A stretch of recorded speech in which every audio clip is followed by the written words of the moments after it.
Hey, I'm Ewan, and today we're here to talk about the Speedmetal roll-in wheel chock. Now, Speedmetal is a brand focused specifically on sport and metric motorcycles, but even more specifically on aftermarket parts like billet upgrades, levers, controls, and then motorcycle stands. Now, if you're unfamiliar with a wheel chock, the purpose of this device is to roll your motorcycle up and into here and have this catch your front wheel and then lock it into place so that you can have the bike centered and upright without needing a kickstand. Now, why might you need a roll-in wheel chock? There are a couple use cases, first being maintenance, second being transport, and we're going to go further into depth on how this works with both of those. But first, let's talk a little bit about how this is constructed. This is made entirely from heavy-duty steel, which I think is incredibly important with a product like this, where they focus on stability and durability. Steel is a great choice because it's incredibly, you feel it, it's hefty, it's heavy, it feels industrial, and I like that. One thing I would say is when you go to load a motorcycle in here, momentum is your friend. You want a good amount of speed, some strength, and a good straight approach to actually get up and over this crest that will then hold your wheel into place. And this is designed for wheels between 15 and 21 inches with a maximum tire width of 140. Now you can see I have this set up on our widest setting here because I was testing this most recently on a 21-inch wheel, but there are two other places where you could place this bolt and actually decrease the diameter. So if you're running something like a Supermoto wheel that goes down to 15, 16, 17 inches, you'll get a bit firmer of a hold. Now with the width maximum that I mentioned of 140, I will say I tested a 110 width, a 130 width, and even a 170 width because I don't like being told what to do. Now, the 110 and the 130 had fantastic holds, and yes, the 170 did work. I got it up in here, and I was able to let the bike go without touching it and stay true to what this product is designed for, but it definitely was not as stable as the recommended 140 and below, so just something to keep in mind if you go to use this in a pinch with a wider tire.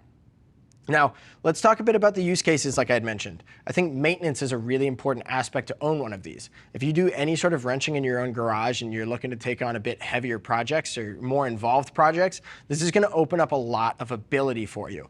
One of these paired with a scissor lift or a scissor jack will give you the ability to do just about any project you could need at home in your garage. Now, one of the things I really like about this too when it comes to maintenance and using this in your garage are these rubber molded feet, which actually come with anti-slip grooves on the bottom, which you can't really see. But I tested this out on a pretty slick concrete surface and used a 700-pound motorcycle to load in here. And these were actually able to hold this in place to have me load the bike up.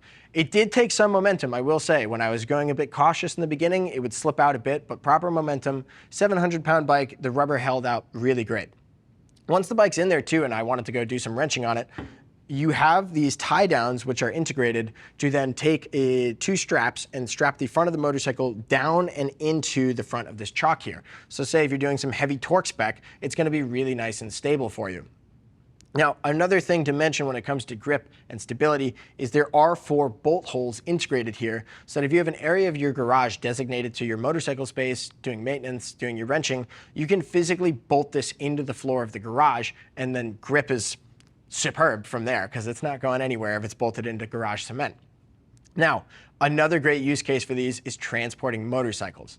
When it comes to transport, if you have something like a utility trailer that you've been using to haul lawnmowers or whatever you might be using it for, if you put 1 or 2 of these in there, it quickly transforms into a motorcycle trailer. If your pickup truck that's just laying around in the yard doesn't get much use aside from Home Depot runs, it's now transformed into a bike hauler.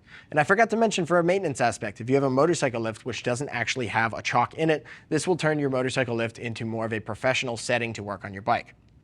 But when it comes to transporting, I think these work fantastically well in pickup truck beds and in trailers to then haul your bike to the trails, to the track, take it on vacation, whatever you're doing with it, it adds a lot of front end stability. Now, I really love, whenever I load my motorcycles, I'm pretty determined to keep the front end of my bike very straight on with where I'm loading it to because I want the front end to have a perfect symmetrical way to pull laterally and keep the front end stable. So with one of these in a trailer or a bed, it makes sure my front wheel is loaded straight every time. Now, I did mention there were tie down points, which will help a lot with maintenance. But in the description of this product, these are advertised as a way to transport a motorcycle as well as tie-down points. I, however, would not recommend doing that because It's really important, like I said, to have that lateral pull. So whenever I have used one of these, I've still opted to strap to the outer edges of the trailer or the outer edges of the pickup bed so that you get a really nice strong hold and you're not worried about the front end swaying from side to side. But if you have any other questions about how this product works, or maybe if it'll work for you or not, I would encourage you to click the info button, which will bring you to our product description page, and you can read what other riders are saying about their experience with this or their reviews of this product. If you have more specific questions about whether this will work in your pickup truck, work with your specific tire size, or work in your trailer, go ahead and call our customer service team. They're all riders just like you, and they'd be happy to help out with anything you need. Now, thanks for joining me today and talking about the Speedmetal roll-in wheel chock. I'm Ewan, and I'll see you out there.